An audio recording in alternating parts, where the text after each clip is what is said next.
You know what, man? Honestly though, where all this money going? We spending all this money. They over here nickel and diming us. Where all this money going? It has to go somewhere. It definitely didn't go here.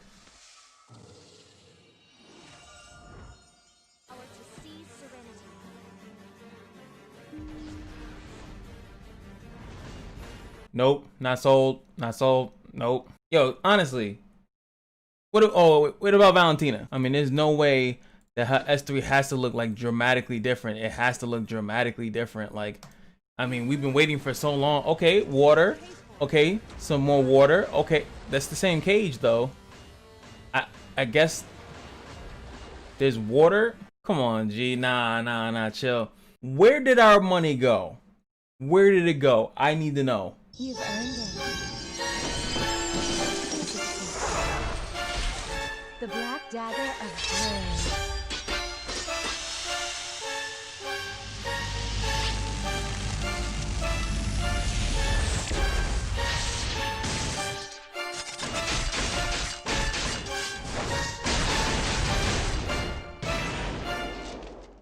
Oh, there it goes. That's where the money went to. Also, what happened to my shirt? I don't take pleasure.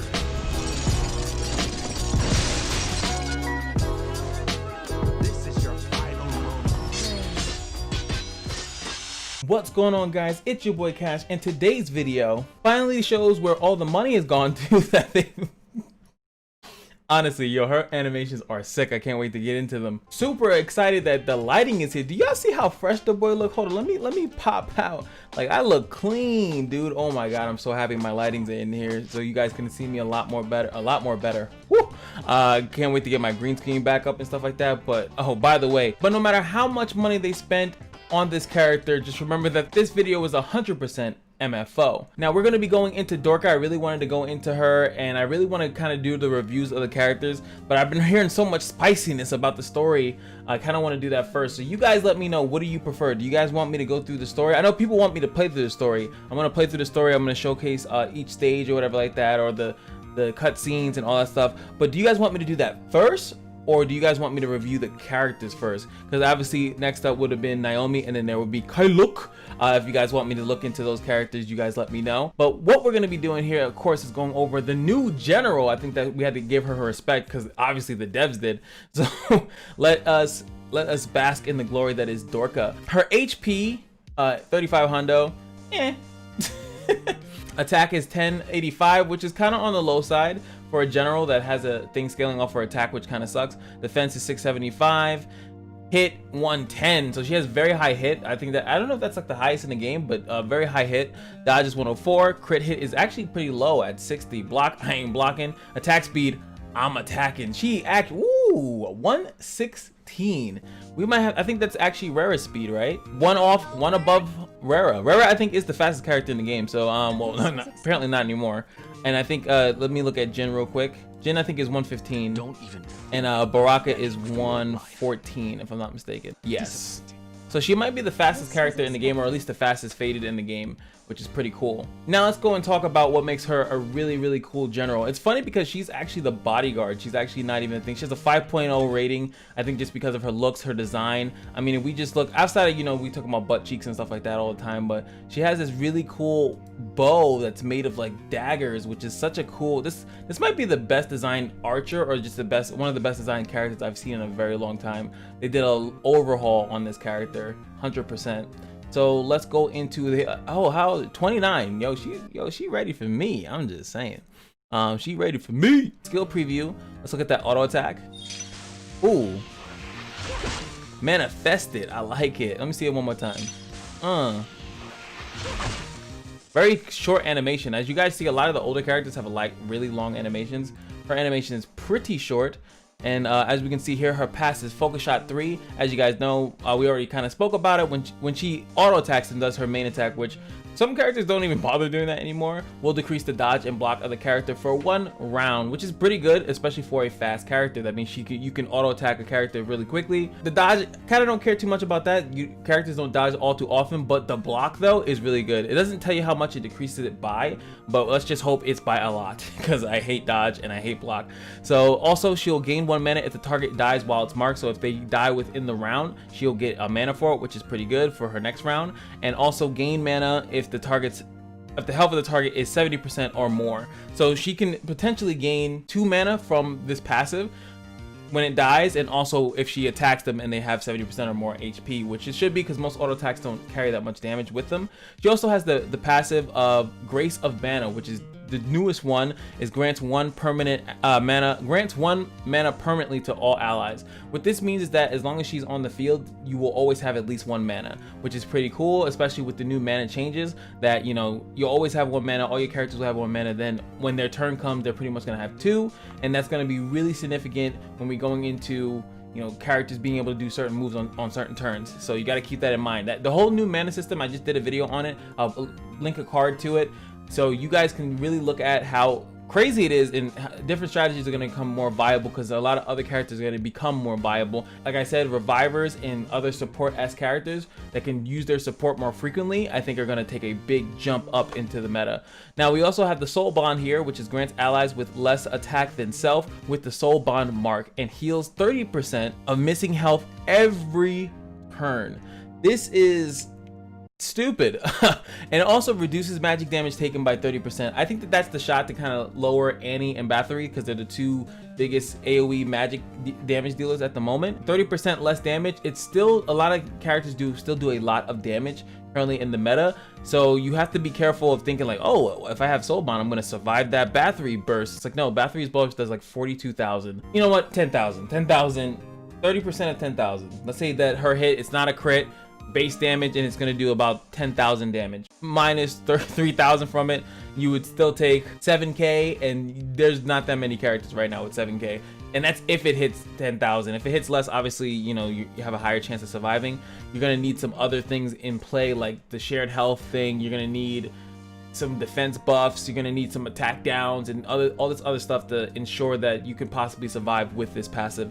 But it does open the gate. Oh god, I hit the wrong buttons. It does open the gateway to possibly mitigating magic damage, but as I know a lot of you guys are probably saying, I can already hear someone probably type in the comment section below, is that it kind of doesn't matter, because the biggest threat right now is Rara, and Rara is a physical. She shoots arrows, so her thing is physical. So this doesn't really help with that. I think it would have been stronger of a passive if it said that it reduced AoE by 20, 30%, or 15%. Like, I'm trying not to go too high, but you know, maybe that would have done a little bit better. A lot of bosses and other things in PvE are chaos damage, like they do chaos. They don't do like something like that. So I don't know. I think that they could have made it a little bit stronger. The biggest thing that I think that goes on here is the heals 30% of missing health every turn. That is huge, that you're just gaining HP every turn. You're gonna need to be heal blocked.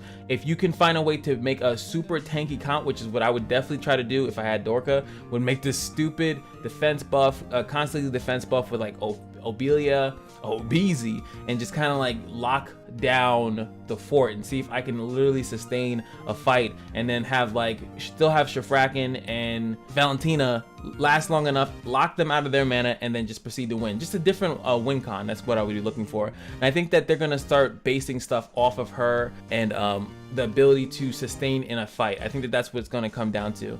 Well, we'll have to see. We'll have to see. Then it comes to Black Iron Storm. You guys, I know I showed this, the S3, but the S2 is pretty spicy. It's an AoE hit for 2 mana, and it also puts bleed, which is really significant. I think that damage over time also will be becoming a big thing too, because it just, you can slowly beat someone over time with damage. I mean, let's look at the Black Iron Storm. I mean, that alone, oof. Put it above the head. Bro, this is where your money goes.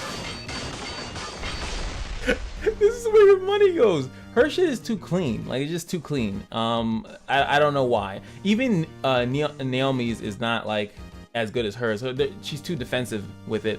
Clock, I should call him Clock. I mean, it's Kylock, but his stuff is really good too. His animations are really good. And then let's look at the last thing, this big old cool looking animation, and it's actually Piercing Darkness. It just does, it's a 367 piercing hit to one enemy. Not too exciting, but piercing is obviously some type of ignore defense kind of thing. And let's look at it one more time. Obviously it's going to be on a smaller screen, but she does that. The bow creates itself. Stop. Pulls it back, looks at you for a second, pulls it, shoots it, ricochets off the other daggers that are there. Then they turn on you, explode. Like, she's too much.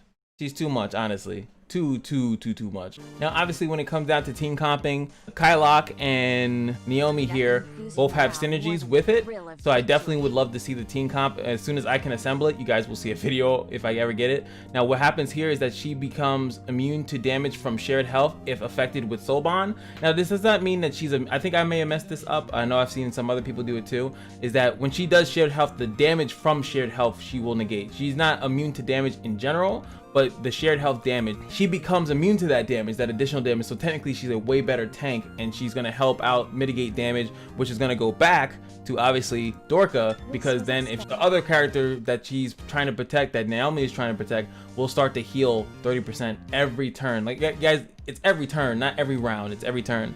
So you will slowly but surely heal yourself back up. So that's a really cool synergy. The only issue is that she is very slow. So, and she needs 3 mana, but depending on how many characters are in that front row with her, she will be able to do this on her first turn. The shared ally thing is 16 turns. Shared health also, shared health also. Let me go into the thing so I can give you guys a better picture. You guys see it here? Shared health, some damage dealt to the target is dealt to self instead. It's weird because I used to thought it actually used to say 30% health, but I guess it doesn't say that anymore, but hey, whatever. Oh, I see why, because the Protect 3 does the healing, which would be another layer of it, but she doesn't have Protect. They don't have Protect. And then you also have, DORKA has an AoE damage over time, and Kylock here has an AoE damage over time, but he also has the ability to heal 100% of all damage from damage over time effects. So they do have a kind of synergy within themselves, pretty much, that they're going to be able to sustain into a fight.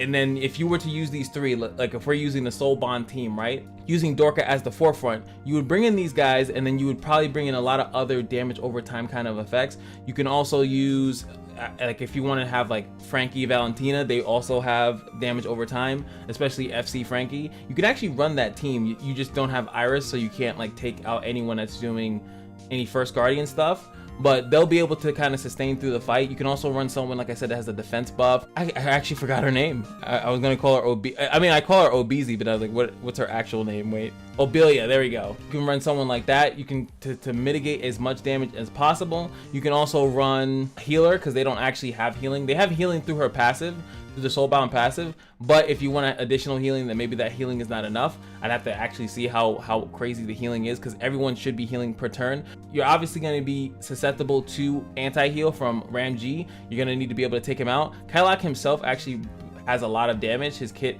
warrants a lot of damage, 300 here, 89 AoE, but it's AoE, so AoE damage over time. So he does have a decent amount of damage. He also has Mana Absorb, and I'd be really interested to see how this was going to work. So I already know that there's probably some type of whale that has the comp already.